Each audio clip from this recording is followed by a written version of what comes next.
Express. Tumalizie na kinachotarajiwa kwenda kujiri kule Oman. Mazungumzo ya Marekani na Iran yanaanza. Kwa muda mrefu tumekuwa tukizungumza hapa kwenda kurudi, sasa wanaanza pia duru ya mazungumzo Oman. Tunatarajia kuona nini kwenye hichi? Nini ambacho kinawaweka mezani na tunatarajia watatoka na nini?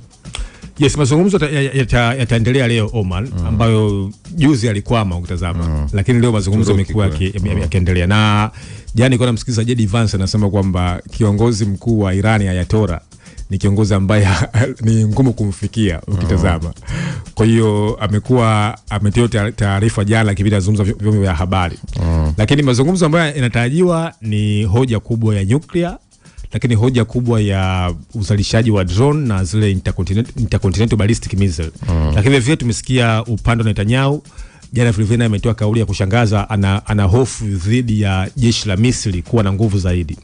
Lakini vile kipindi ana hofu dhidi ya Irani kuwa na nguvu kubwa za nuclear au intercontinental ballistic missile, lakini vile anasema kwamba Misri nao wana nguvu kubwa zaidi za kijeshi.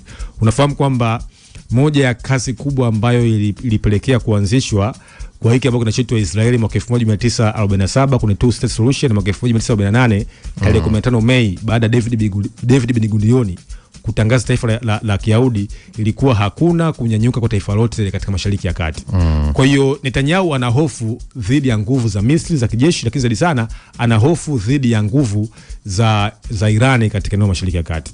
Kwa mazungumzo leo ambayo yataongozwa na Abbas Araghchi, Steve Witkoff kutazama wakina Marco Rubio na Ali Shamkhani, ni kwamba namna gani sasa wanaweza kufikia mpango salama wa nuclear ambao imekuwa ni hoja msingi ya upande wa Iran kutazama. Na leo Ayatollah Khamenei anatarajia atazungumza vile na taifa kuhutubia mwelekeo wa taifa katika leo swala ya Ijumaa.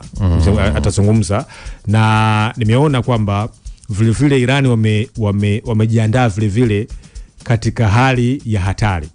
Kutazama. Yaani wapo kuna same katika Ukraine. Yaani wapo kuna mazungumzo lakini vile wamejiandaa katika hali ya hatari. Kwa hiyo kwa kweli mazungumzo haya yamekuwa yakifuatiliwa zaidi. Sasa nini kitatokea?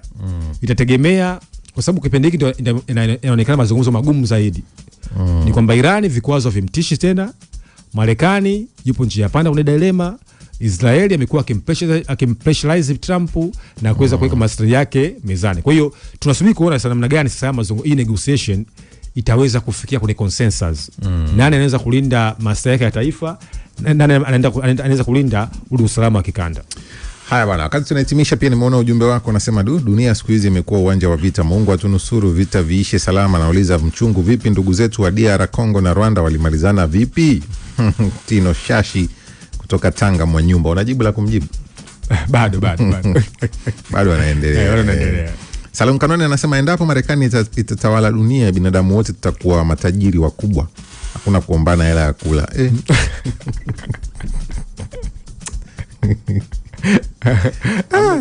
Tuna matumaini makubwa sana. Salumu Kili yupo Mbezi Makonde. Hii dunia sasa tunapoelekea ni pabaya sana, maana vita vya dunia naona vinachochewa kuni. Bana, asante kwa maoni yako pia. Huyu anasema anaitwa Nasibu Nziku.